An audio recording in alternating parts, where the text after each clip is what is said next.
give a very warm welcome to. He has been a teacher for 31 years. A lot of you know him and love him. He was here last year. He is making his comeback. Put your hands together for John Perricone, everybody.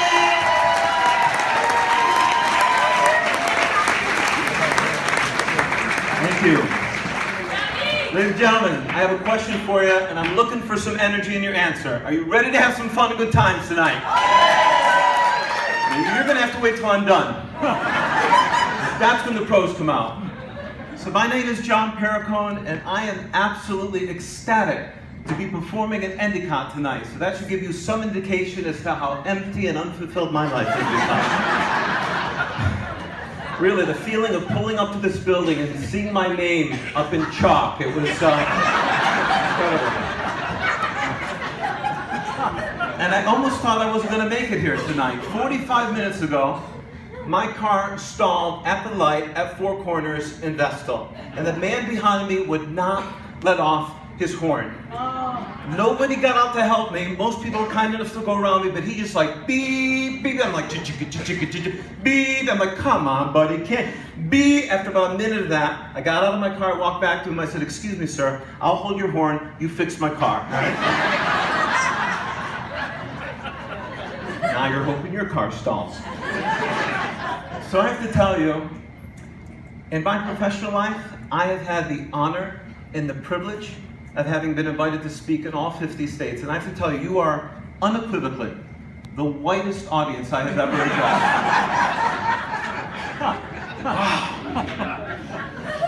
enjoyed. Sir, way to represent. Way to represent.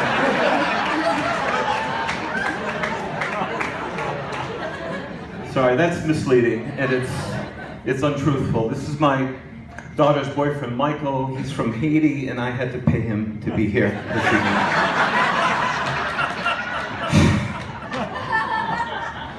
Apparently, if you're looking for diversity in this town, the best you can hope for is looking at Erica. That's it. $1,000 for one flight, for one punchline that died. See, the goal of comedy is to kill, not to die. It's a very important distinction. And people often ask me, John, why do you do it? Why do you put yourself out there?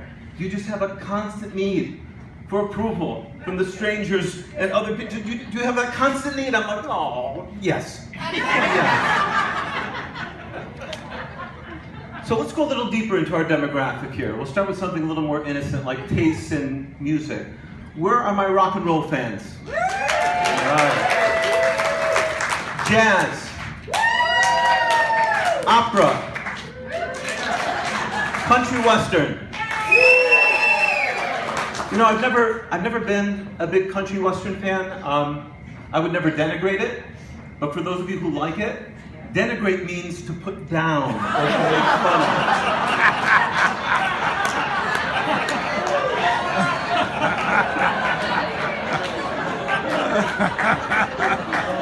So anyway,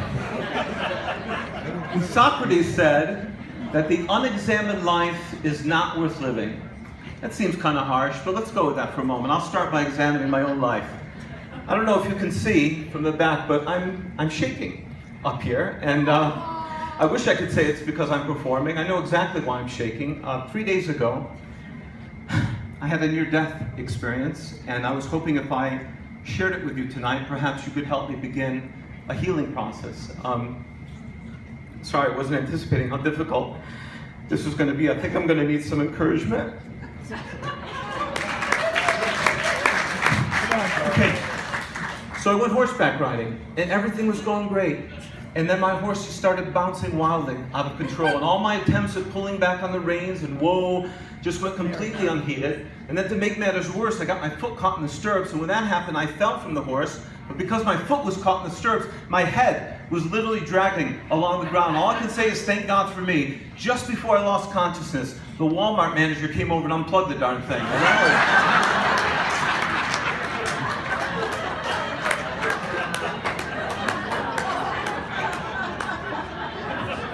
was... Sure, laugh at my pain. That's a beautiful thing.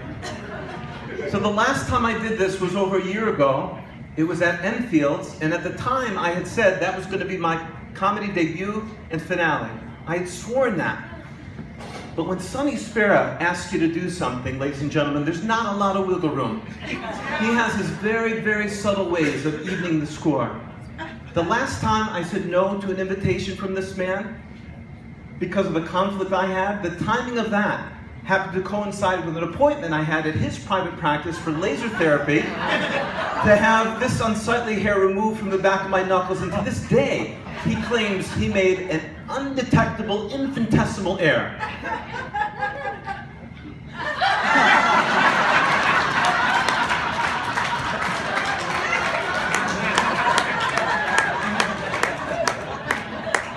And like their ad says, it ain't coming back. The Speras, my friends, are a very powerful family in this community. Don't be fooled by Angela's sweet demeanor. I'm assuming that almost everyone in this room knows that Angela's first cousin Buddy is the cake boss. Did you know that? Yeah, let's applaud for that. How cool is that? How cool is that? As we sit here at the Sons of Italy, do you all know what the term boss means in a very small but powerful subculture of the Italian community? Let's just say when he became the cake boss, cake wasn't the only thing being made. Capiche? You piss this family off, you end up being the filling in the cake that's served after your funeral. But all kidding aside, I'm freaking serious. So, I have to tell you, I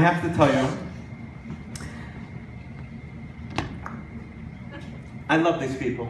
I love these people. And like everyone in this room, I was getting teared up, that's why I had to catch my breath there. I would do anything. Like everyone in this room who loves these people, I would do anything for them. Except one thing. I can't and I won't lie for them. Erica, forgive me, honey. I can't go on with this charade. These people are being so kind to me. They need to know the truth. Although you came here tonight under the guise of attending a stand-up comedy show, I think it's time you know the truth about why we've all really assembled here. This is an Amway meeting.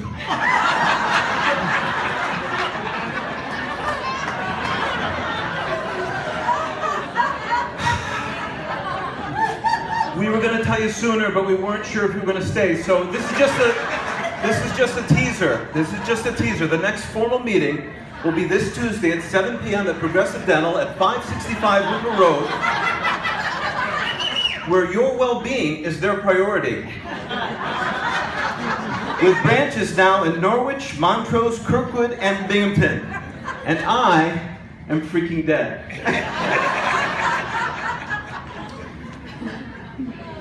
Ladies and gentlemen, I'd like to close my comedy career with something I call stress-free comedy. A lot of comedians will tell you that it's very stressful to get an audience to laugh, but it isn't for me, and I'll tell you why. I take all of my stress and I displace it onto you.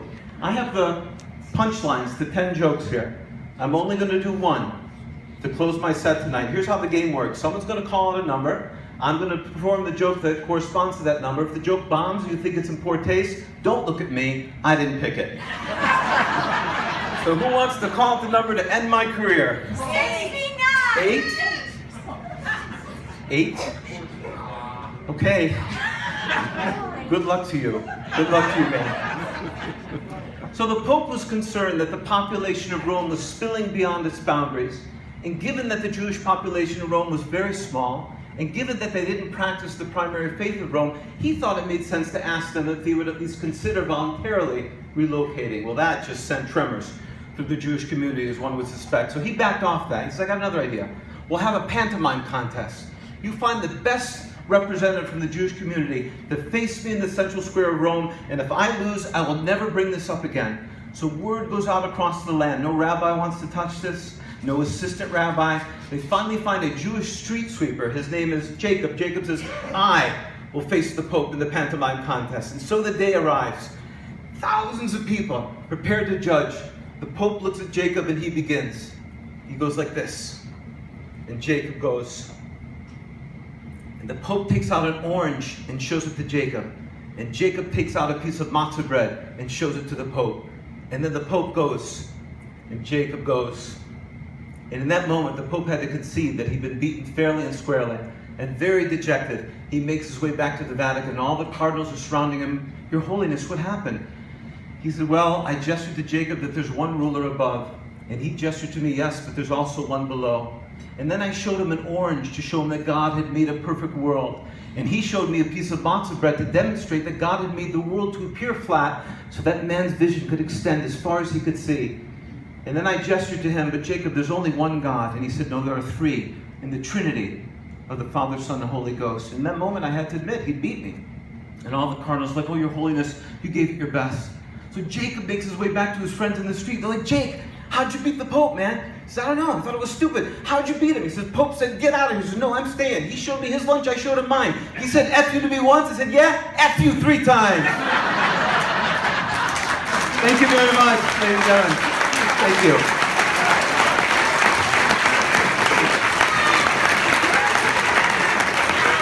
John Perricone, everyone! Great job! Great job!